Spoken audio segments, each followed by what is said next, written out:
Almost forgot the HT for 1.2 gigahertz.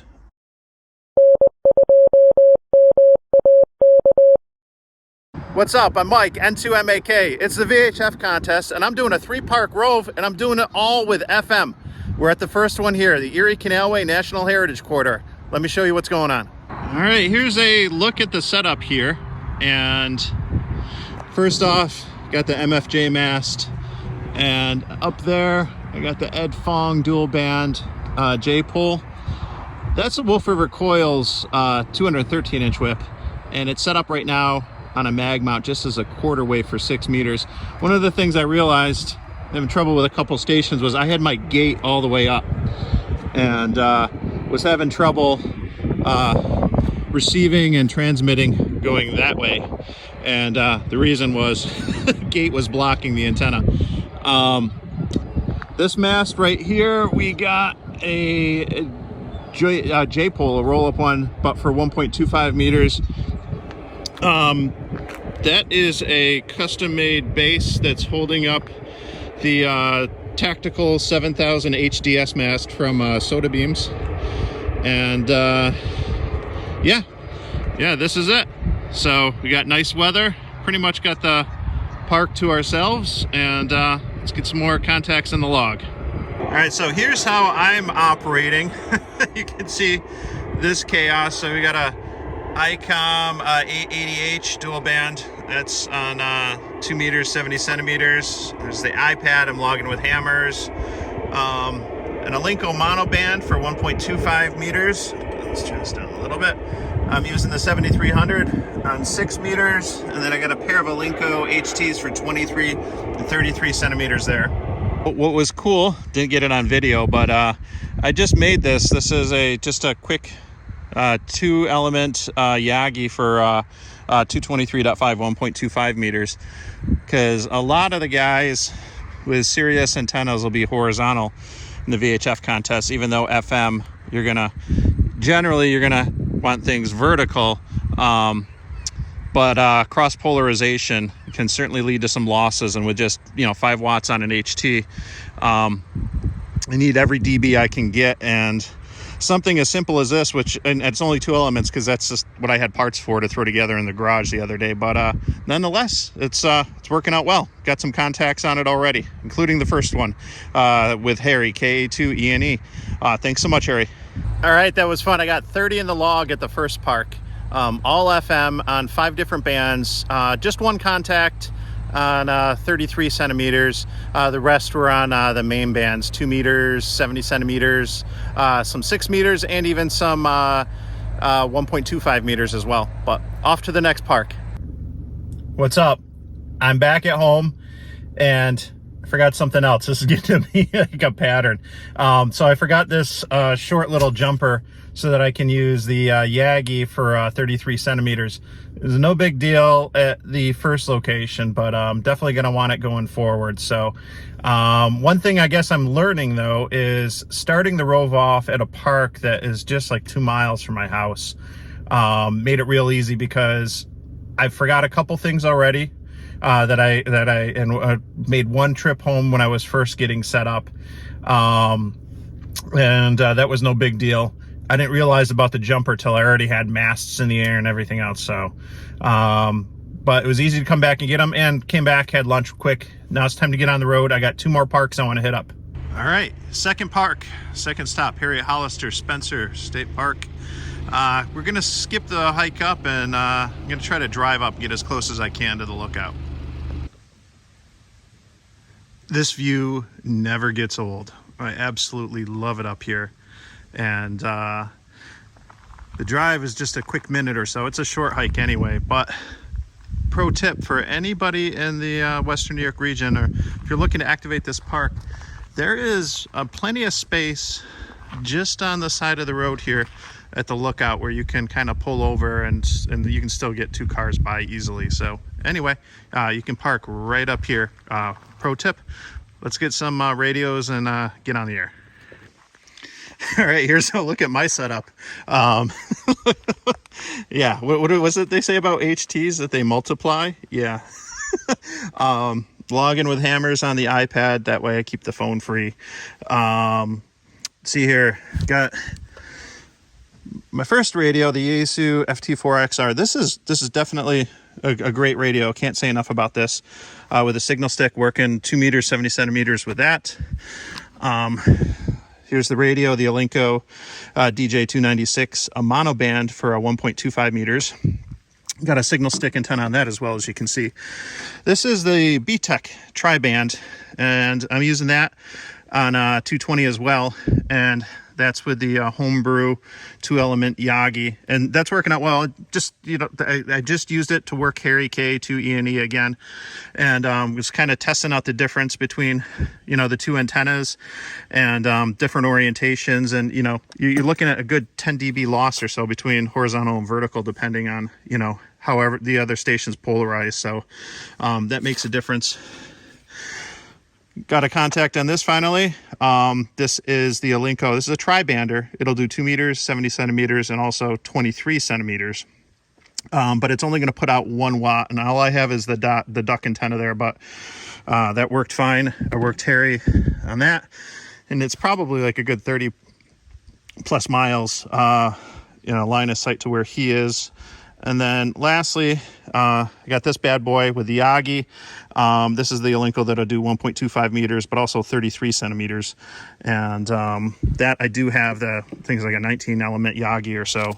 So I got plenty of gain, even though it's only putting out 3 watts. Into a diamond tri-band vertical. So the QSO on 525 FM. So the same park, Harriet, Hollister. Ditched the lookout to come all the way up to the top, a few hundred feet more, but as you can see, lots of trees, which is going to be an impediment for UHF and a lot of the higher frequencies. But there's the antenna, got the quarter wave set up, and wait for this QSO to break, and I'll get them both in the log. Got everything packed up, time to head to the third and the final park. I got 16 in the log here. I made contacts on 6 different bands, 23 centimeters, 33 centimeters, and then the 4 lower bands on VHF, 6 meters, 2 meters, 1.25, and then 70 centimeters. Not as many as the other park, but still had lots of fun. Another good learning experience, but let's get on to the last one and see how we do there. Just stop the car real quick. Again, for anyone who's interested coming up to this park, here's a couple nice picnic tables. And look at that one, like tucked away in there with all the trees right there, all that shade, all those antenna masts and supports. That's got to be a great place to activate. I'll have to keep that in mind the next time I'm up here, but you're probably going to want some bug repellent. Another nice thing about this park too is you do have a restroom up top here, where you're a little bit higher up elevation wise, and then they have one down below in the parking lot too, which is nice, especially when you're roving. All right, last park, Carlton Hill, on our way up. Well, here I am at Carlton Hill. I just wrapped up, and I realized I forgot to kind of show off the setup, but I was using pretty much the same setup, but I had to leave this up. So there's the Ed Fong roll-up J-pole.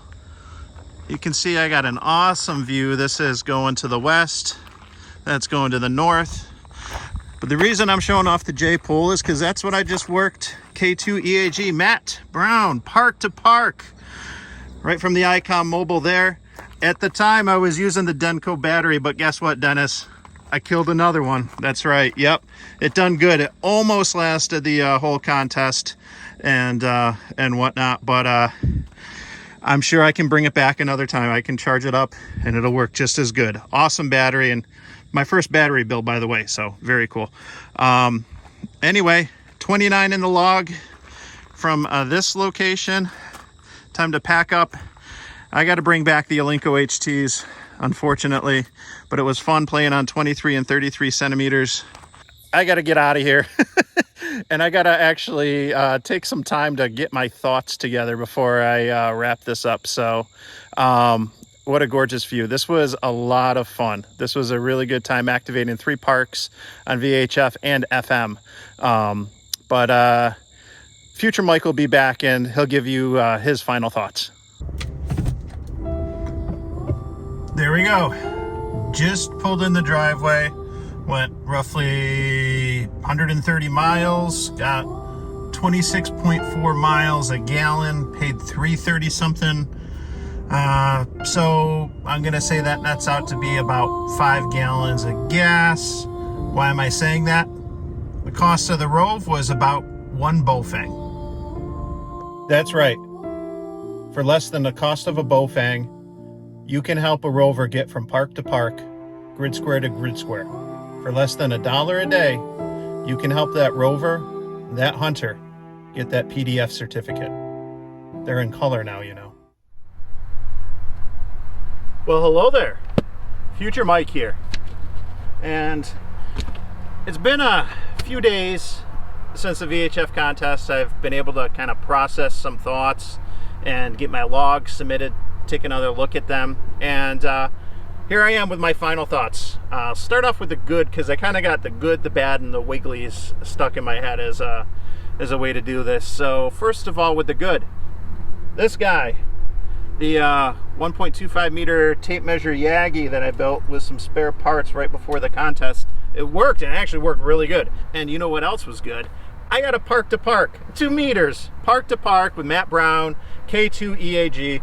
We're about, like, I don't know, 20, 30 miles apart. I'll put it up on a map or something. But yeah, that's awesome. I've gotten a couple surprise park to parks when I've done 2 meter activations, and it's awesome. You know, it's totally unexpected in something like this. I did my Rove intentionally from POTA parks because that's what I do. I love POTA and whatnot. But no, that's awesome. So thank you, Matt, and thank you to anyone else in POTA, whether you're a hunter or an activator, whether it's during the contest or on the regular. If you give 2 meters a shot, you call out on 146.52, or you at least monitor. Thank you. Now let's get to the bad. So first off, planning. I didn't do hardly any planning. I've been so busy with work and family and everything else that it wasn't until the evening before I went out. So it was Saturday night at like 8, 9 o'clock. I started thinking, what am I going to do? Where am I going to go? The other thing too is setup and takedown. That was frustrating. You know, and that's one of the challenges with roving, whether it's a contest or you're just doing it with POTA, is having to set up and take down. And if I do it with POTA, I'm usually just doing a ham stick or something like that on a mag mount and quickly, you know, take it off and off to the next park. Well, this was complex because I set up multiple antennas for different bands, and you know, there's definitely some frustrations. I'm not prepared for it like some of the other rovers are. So it was frustrating, but it's a good learning experience, and you know, and it got me thinking about things that I might be able to do to, you know, make improvements. That's where I discovered, believe it or not, even something, you know, as nerdy and quirky as you know, roving and VHF contests, there's a whole section in the ARRL antenna book. So there's some great ideas I've gotten already for whether it's, you know, loop or halo antennas, things like that, where I might be able to, you know, make an antenna for 6 meters that's much more portable and even potentially omnidirectional. I'll sacrifice a little bit of gain to not have to get outside in January and rotate the beam. So that's good. And the other thing about the Wigglies is tropo. I got lucky. We got some tropospheric ducting, and I was getting 100-mile plus contacts, multiple contacts, 100 miles plus, from this spot right here into Canada on 2 meters FM. And I wasn't using anything complicated. I wasn't using a beam. It was a simple roll-up J-pole up on a mast, the Ed Fong roll-up J-pole, maybe 15 to 20 feet up. And that was certainly pretty simple, and a 50-watt mobile radio. It got it done, and that's awesome. I gotta end this by giving a thanks to Scout 75, my buddy Shane. He's had a couple videos out that really encouraged me to try something different for this contest and do the Rove. And he's had a couple videos about some failures in POTA activations. And I like to say, you don't have failures, we just have incomplete activations, right?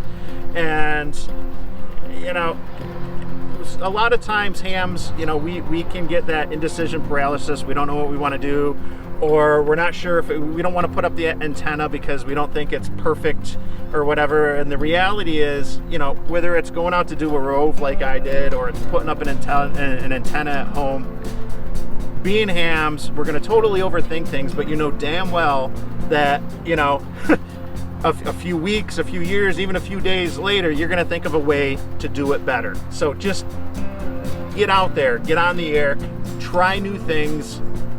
One of my favorite aspects of ham radio is it gets me out of my comfort zone. I am not an engineer, I'm not an IT, but I really enjoy this because it you know, ham radio forces me, encourages me to do things I normally wouldn't do.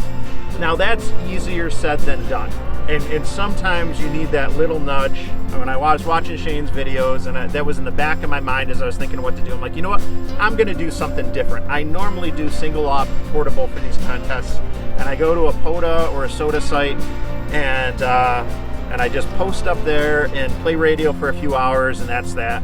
I don't normally do the Roves, and I've never done it FM only. So I was like, you know what? Let me try something different, and I'm glad I did, because I had a lot of fun, and I definitely learned. I've learned what you can do with FM because I stuck to FM only, and I realized, oh my gosh, I can get those amazing contacts 100 miles plus when I get tropo, and it was a lot of fun.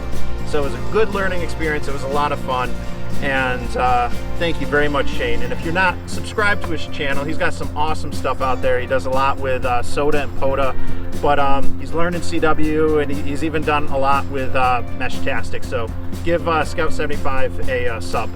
And thank you, my viewers, for sticking with me this far in the video. I hope you enjoyed it. I didn't put any contacts in there because these contests are just pure chaos. So it was more about just the setup and the Rove and kind of my takeaways from it.